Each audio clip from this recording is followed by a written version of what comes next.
Quand on parle de changement climatique, chez nous, c'est beaucoup plus relatif à la rareté des pluies. Donc cela veut dire qu'on n'enregistre plus la même quantité d'eau qui tombait de par le passé.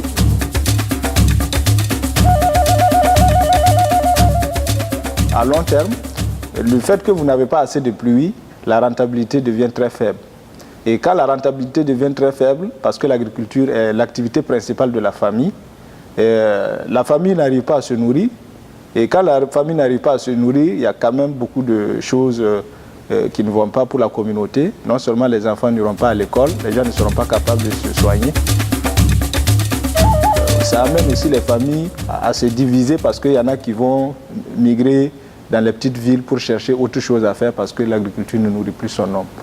Plus lointain, nous pensons que ça pourrait vraiment amener un phénomène très grave qui va permettre aux populations de se déplacer.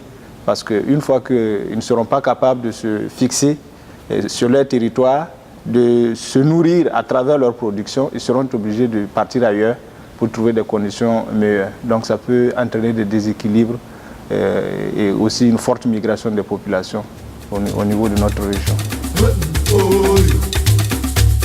Parce que nous sommes une petite communauté minoritaire, nous sommes des Kasséna.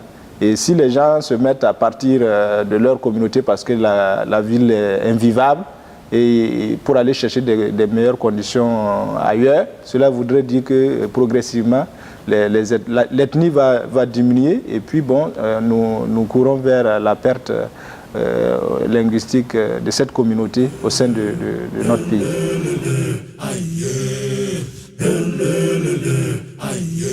Notre association étant une association de sensibilisation et de conscientisation de la population, grâce au soutien du Centre de solidarité, avec l'appui que nous arrivons à avoir à travers les projets qui nous financent, on arrive à sensibiliser les communautés pour adapter leur cycle culturel, choisir les bonnes semences qui peuvent quand même être beaucoup plus rentables, et aussi adopter de nouvelles pratiques agricoles qui tiennent compte du fait qu'il y a des changements climatiques.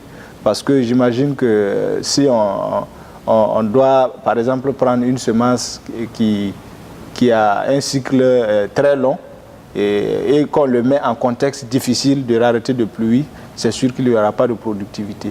Donc l'association, à travers le soutien que le CSI leur donne, on arrive à sensibiliser les gens sur les changements de comportement et aussi la gestion rationnelle des ressources naturelles de manière globale, l'eau, le bois et tout ça, ça permet vraiment aux gens d'avoir des bonnes notions pour mieux s'armer pour le futur.